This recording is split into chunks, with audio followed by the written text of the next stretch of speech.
Olá, por onde Jesus anda na minha vida, na sua vida? Essa é a proposta para a gente conversar esse mês em nossas células. Por onde Jesus anda é uma boa pergunta. Ele tem caminhado conosco dia a dia, ou só em alguns momentos? Para conversarmos sobre esse tema, a proposta que o pastor trouxe para nós é para a gente conversar sobre algumas igrejas do Apocalipse. E hoje nós vamos conversar sobre a carta escrita à igreja de Esmirna. Esmirna, oro para que o Senhor Deus abençoe sua vida com essa minha palavra muito simples, mas que Ele fale ao seu coração, assim como falou ao meu, em nome de Jesus. Apocalipse é um livro que muitas pessoas têm um certo medo, ou acham difícil, ou acham de complexo entendimento. Eu queria, inicialmente, estimular a lê-lo, a ler o livro, ler o Apocalipse, como uma parte da Bíblia, como um livro, como outro qualquer que você deve ler. Mas eu não entendo. Leia, ore, peça que Deus te inspire e fale com você. Se for possível, se você desejar, vá à biblioteca da igreja. A igreja tem excelentes livros para poder subsidiar seu estudo da palavra de Deus. Você tem dúvidas? Fale com o seu líder de célula, mas não deixe de ler a palavra, não deixe de ler o Apocalipse, que é o último livro da Bíblia, que de uma importância muito grande. O tema hoje, para conversarmos, é Esmirna, a igreja de Esmirna, a carta escrita à igreja de Esmirna. Esmirna era uma igreja sofredora. Quando eu fiquei pensando nesse assunto, eu fiquei pensando, poxa, logo eu tenho que falar da igreja sofredora. Mas Deus sabe por quê. Esmirna era uma cidade linda, uma cidade portuária, uma cidade que ficava à beira-mar, do mar Egeu. Ficava não porque fica, ainda existe a cidade de Esmirna, hoje na Turquia. Ela fica ali no mar Egeu, que fica assim meio que ao norte, do lado direito, ao norte do mar Mediterrâneo. Esmirna fica mais ou menos em frente à Grécia, Atenas na Grécia, né? Só para você ter uma referência.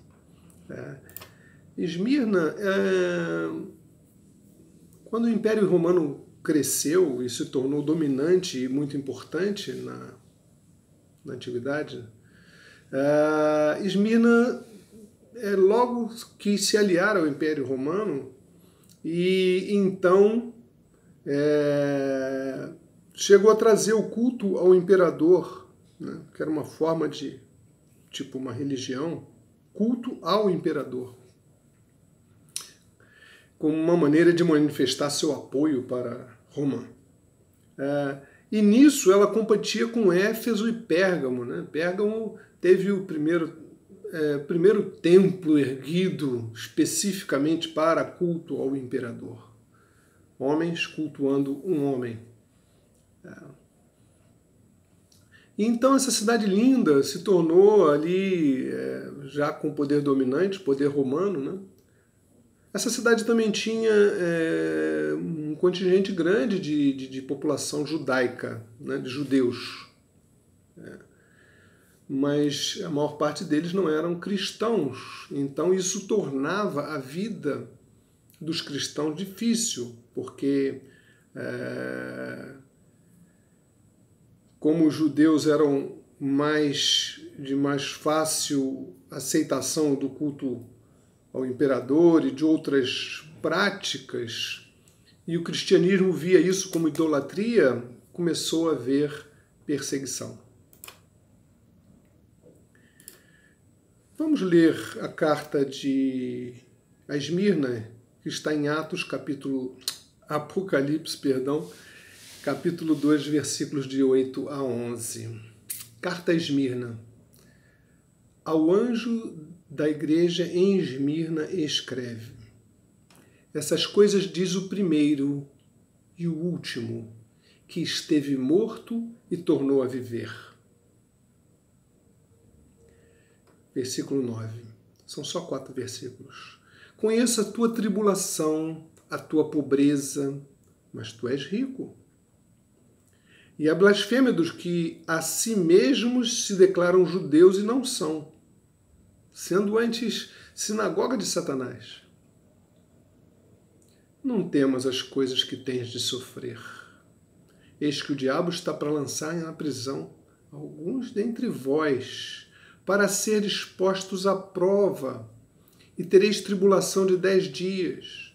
Sê fiel até a morte, e dar-te-ei a coroa da vida. Versículo 11 e último. Quem tem ouvidos, ouça o que o Espírito diz às igrejas. O vencedor de modo nenhum, ou de nenhum modo, sofrerá dano da segunda morte. Amém. Que texto legal. Quem está escrevendo essa carta ao anjo da igreja? O anjo da igreja é o líder da igreja, o pastor da igreja. Quem está escrevendo? Quem é o remetente? Né? Estas coisas diz o primeiro e o último. É Cristo, que estava lá desde a criação. Aquele que era, que é e há de ser. Quando eu falo de primeiro e último, eu me lembro do início do Evangelho de João, né, que fala: todas as coisas foram feitas por intermédio dele. Sem ele, nada do que foi feito se fez. A vida estava nele. Então, essa carta é remetida, é escrita por aquele que é o primeiro e o último, que esteve morto e tornou a viver, Cristo, o ressurreto.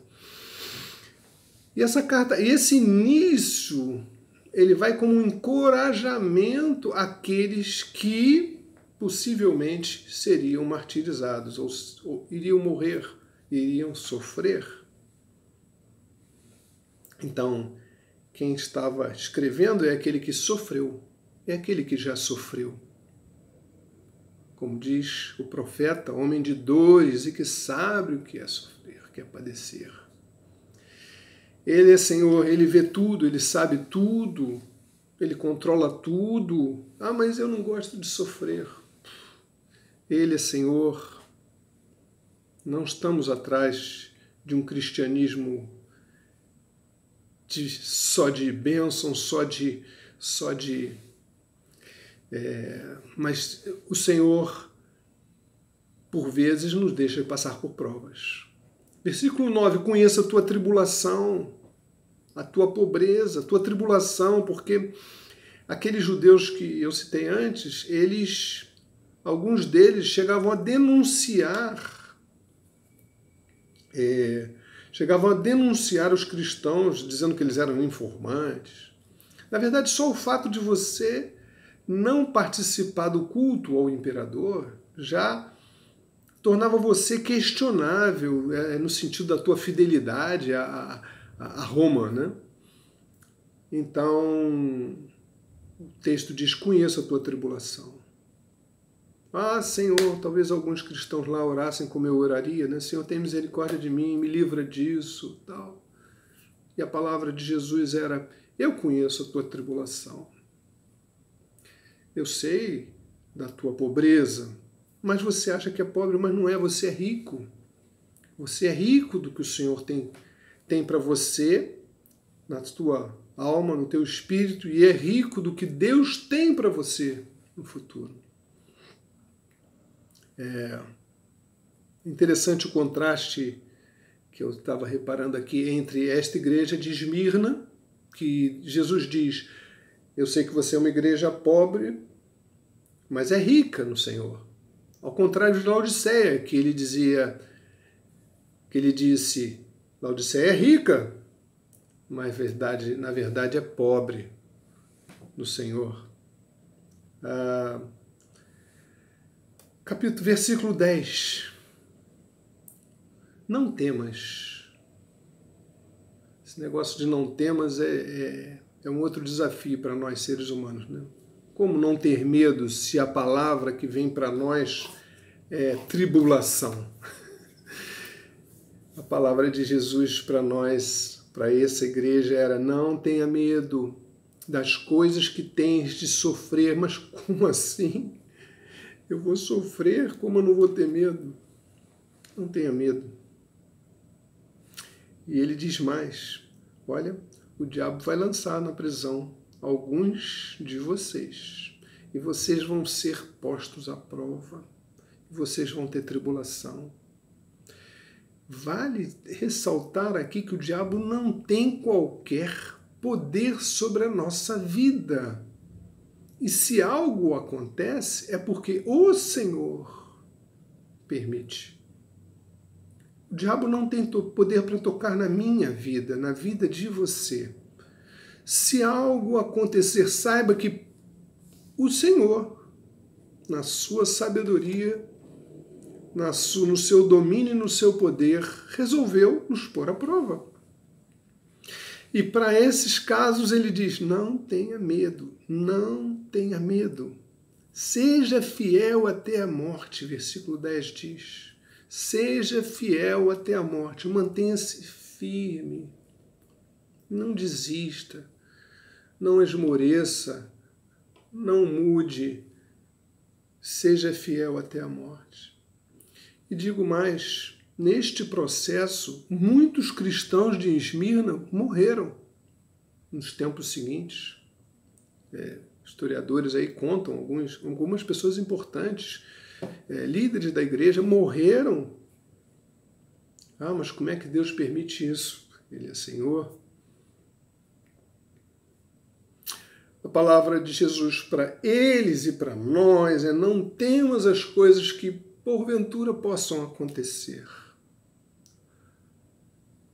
porque eu vou dar uma coroa da vida. Coroa era a premiação dos vitoriosos, a coroa era a premiação dos vitoriosos nos jogos, na guerra, mas ele vai dar uma coroa de vida para os fiéis.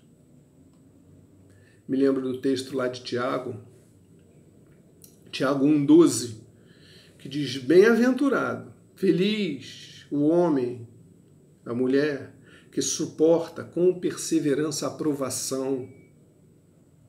Feliz desse homem, desta mulher, porque depois disso vai receber a coroa da vida, a qual o Senhor prometeu aos que o amam. A exortação do Senhor para essa igreja é: suportem, não desistam, fiquem firmes na fé, no que vocês aprenderam da palavra, nas suas experiências passadas com o Senhor, nas experiências presentes com o Senhor. Versículo 11, quem tem ouvidos, ouça. Porque a gente às vezes tem ouvidos e não ouve. Às vezes os nossos ouvidos não dá muita atenção. Então a palavra do Senhor é: quem tem ouvidos, fique esperto, ouça. O vencedor de modo nenhum sofrerá dano da segunda morte. A segunda morte seria a morte eterna, a separação de Deus. Cristo nos deu vida, por isso somos novas criaturas. Cristo não nos chamou por uma vida sem sofrimento. Vou repetir, Cristo não nos chamou para uma vida sem dor. Cristo não nos chamou para uma vida sem sofrimento. Cristo não nos chamou para uma vida de bem bom. Bem bom, não sei se... Neste momento mesmo, existem homens sofrendo, cristãos sofrendo perseguições por sobre o mundo. Em vários lugares, é só abrir a internet, entrar lá em alguns sites que falam sobre isso, Missões Portas Abertas. Pessoas que estão sofrendo perseguições. Hoje parece que o país mais fechado, se eu não me engano, é a Coreia do Norte e outros similares. Cristãos sendo perseguidos pelo amor, pela sua fé. E talvez a gente possa, encerrando essa nossa palavra, talvez a gente possa dizer que hoje a gente tem um crescente, não sei se eu diria ódio, né? Pela Igreja de Cristo fiel. Porque hoje temos um grande número de cristãos, no Brasil mesmo, nominais. Cristãos que se dizem cristãos, que acham bonitinho ser cristão, que acham ser legal ser cristão, de repente até vou vender mais disco por causa disso, né? Mas eu estou me lembrando aqui que acho que foi em 2019, né, o Carnaval do Rio de Janeiro, mostrou a imagem escarnecendo Jesus. Parece que há algum ódio, alguma necessidade de agredir aqueles que creem em Cristo, exatamente num tempo em que a gente fala de respeito aos diferentes. Mas a verdade é que o pedido de Jesus é que a gente fique fiel, né? Como diz aqui, ser fiel até a morte, eu vou te dar a coroa da vida. A moralidade, há uma necessidade de permanecer fiel, porque a nossa moralidade está sendo confrontada com um certo discurso de liberdade, de tolerância, Jesus não prometeu que vai livrar os crentes da morte. Talvez ele tenha avisado ainda que as coisas iam ficar mais difíceis do que eles acharam. Será que nós estamos dispostos e prontos a ser fiéis, sermos fiéis àquilo que a gente tem falado, àquilo que a gente tem lido na Palavra de Deus? Eu fico me lembrando daquele texto de Gálatas 5 que fala sobre as obras da carne. Hoje em dia, não é um discurso bonito se você começar a falar contra, pregando isso da palavra, né?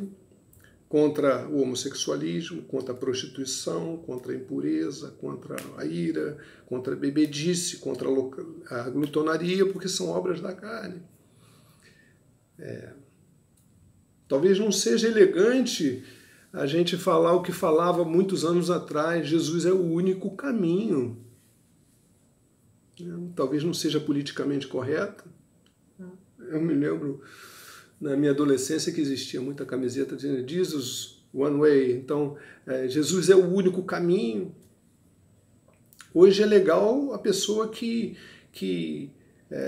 acredita em tudo um pouquinho, filosofias orientais, ídolos, superstição, um montão de coisas.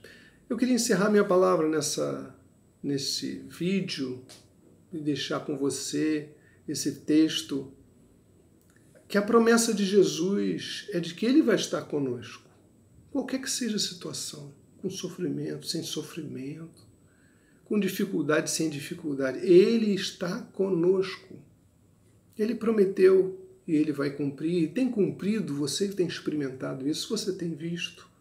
Vamos manter nossa mente estudando a Palavra de Deus, nossa comunhão com Deus através da oração, nossos olhos e nosso sonho nas coisas do Senhor, e nos manter firmes, porque a palavra para essa igreja é ser fiel até a morte. Você está disposto?